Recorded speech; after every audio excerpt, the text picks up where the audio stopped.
woman opened her eyes, only to find herself trapped in the boot of a car. Trembling, she reached out her hand and felt the cold raindrops on her skin. She pushed open the boot in an attempt to escape the claustrophobic space. At that moment, her left leg seemed to have lost all sensation and was immobile. Filled with confusion, her memories appeared to be missing. The woman had no idea what had happened to her. Summoning all her strength, she desperately tried to move her body. Finally, Linda managed to poke her head out of the car. However, her hope quickly turned to disappointment. She saw a bag on the ground containing her clothes. In the distance, a man was walking briskly towards her. Time seemed to freeze at that moment. The woman's heart raced. She was acutely aware that the consequences would be severe if she were discovered. Her gaze turned to the bag, inside which was her mobile phone. Linda reached out, but it was just out of her grasp. The man's figure drew closer. Her hands trembled. Fortunately, just as the man was about to appear, Linda successfully grabbed the phone and quickly retreated back into the car. Her heart pounded as she quietly observed the man. She noticed that he was carrying a gun. The man then took a couple of swigs from a bottle before tossing it into the boot. As he closed the car boot,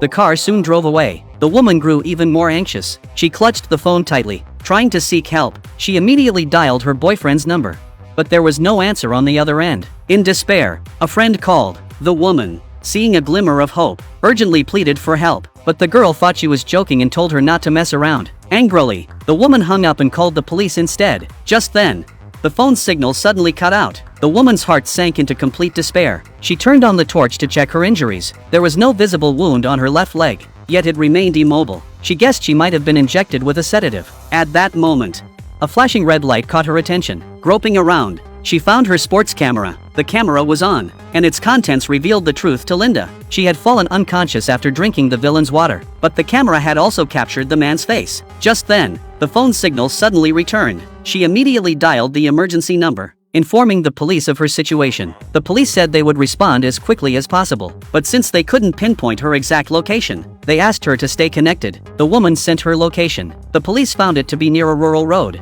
with a somewhat large surrounding area. After hanging up, Linda heard the kidnapper's voice. He planned to sell the girl at 4:30. It was already 3:20. In other words, the woman had just over an hour left. At that moment, the police called again. The woman said the villain was going to sell her. The police asked Linda to provide more clues to help locate her quickly, but the woman, trapped in the boot, couldn't provide much useful information. Suddenly, she sensed the car had stopped, followed by the sound of refueling. She guessed the car was at a petrol station. This was undoubtedly an excellent opportunity to escape. She immediately shouted for help, trying to attract someone's attention. She heard a response and thought she was saved this time, but when the boot opened, the girl's expression froze. It was the man driving the car. He said, "I need you to be quiet. It's not that I'm worried you'll find help, but I hope my journey can be quiet and pleasant." The man told her there was no one at the petrol station. No one would hear her cries. With that, he closed the boot. The car started again. The woman thought there must be tools in the boot. With great difficulty, she moved her body and found a wrench. This was her hope. Linda used all her strength to desperately smash the rear light. She reached out and shouted for help. A driver behind saw the sudden situation. He immediately got out of his car and came forward to investigate.